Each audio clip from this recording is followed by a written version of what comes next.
cities. If I had been sitting on that committee, the congressional committee examining 9/11, the one question that they could not get the Air Force to answer correctly, NORAD, was why the fighter planes did not go up automatically when the first planes were found to be hijacked.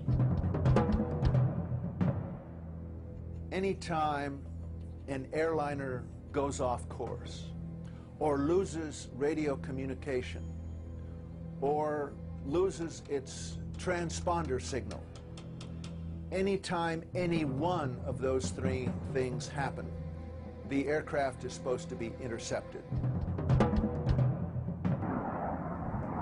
On 9/11, all three of those things happened, and still there was no intercept.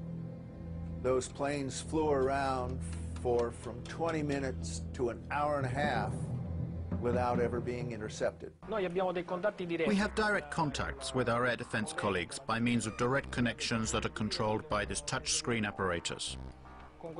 By pressing just one key here, the call is sent, to which the operator of the defense, in this case, answers directly. In the time it takes to answer the telephone call, around 2 to 3 seconds, the information can be already exchanged.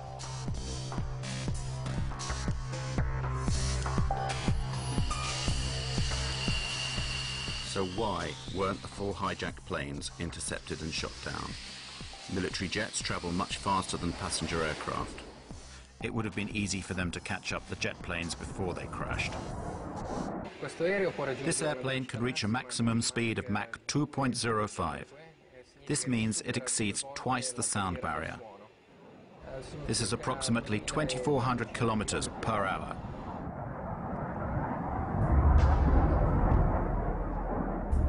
In the northeast of the United States, there are as many as 16 Air Force bases. Why weren't the Boeing jets intercepted?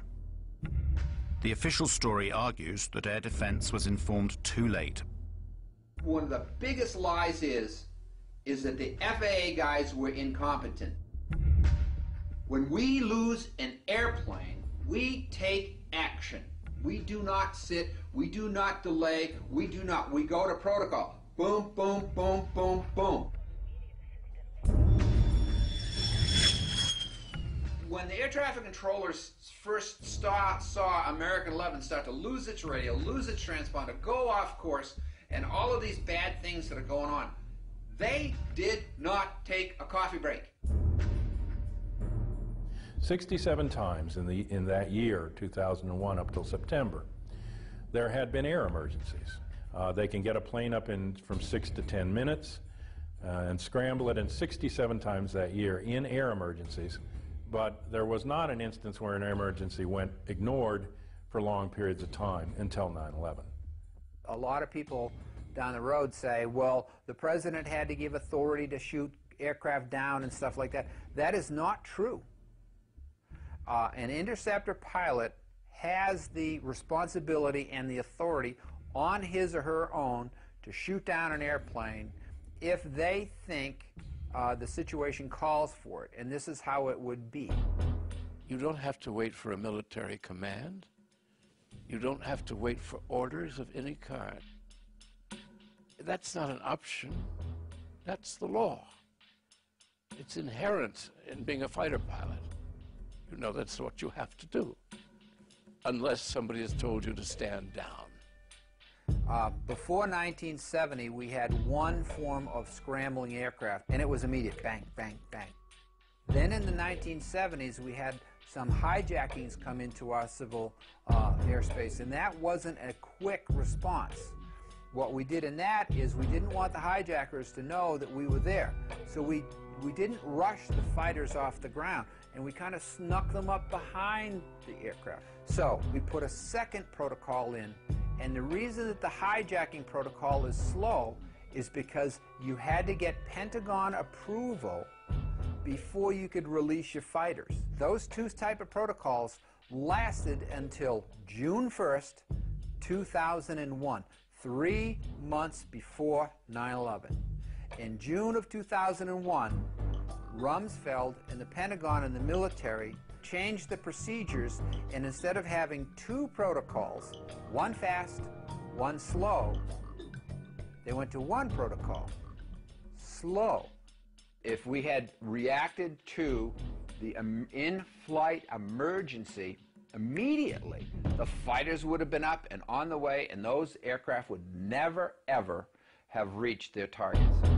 But when the center controllers came to notifying the military, okay, because they had only one protocol to work with, that protocol went through the Pentagon. Guess what? Guess who didn't answer the phone? Sorry, it was the Pentagon. Here's an analogy that I can give that would help out the common person here. What Rumsfeld did is the fire call comes into the fire station, but before the fire truck gets a chance to leave, it has to call the mayor of the city to get approval for that departure. And what if the mayor's out for breakfast or he's sleeping late and he doesn't answer the phone? Look carefully at this footage, shot just a few minutes after the attack on the Pentagon. Notice the man that is helping to carry a casualty. It is the Secretary of Defense, Donald Rumsfeld. What is he doing here when, as head of the defense of the whole nation, and whilst the United States is still under attack, he is helping tend to the wounded? Why is he not at his command post?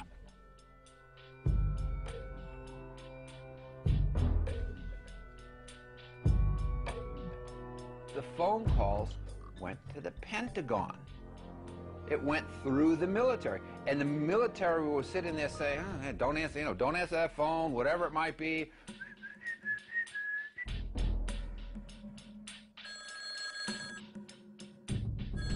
Now, how would you like your fire department to sit there and say, well, I'm sorry, we can't come and put your house out and save your lives because the mayor didn't say so? And on 9/12, they changed the protocols again back to the first protocol, which was the fast scrambles, and that's what it is today. So the way that Rumsfeld's Pentagon managed this whole thing is they switched gears, okay? They switched out of having two fast and slow into slow, okay? And then said, oh, we're bad, 9/12, let's go fast.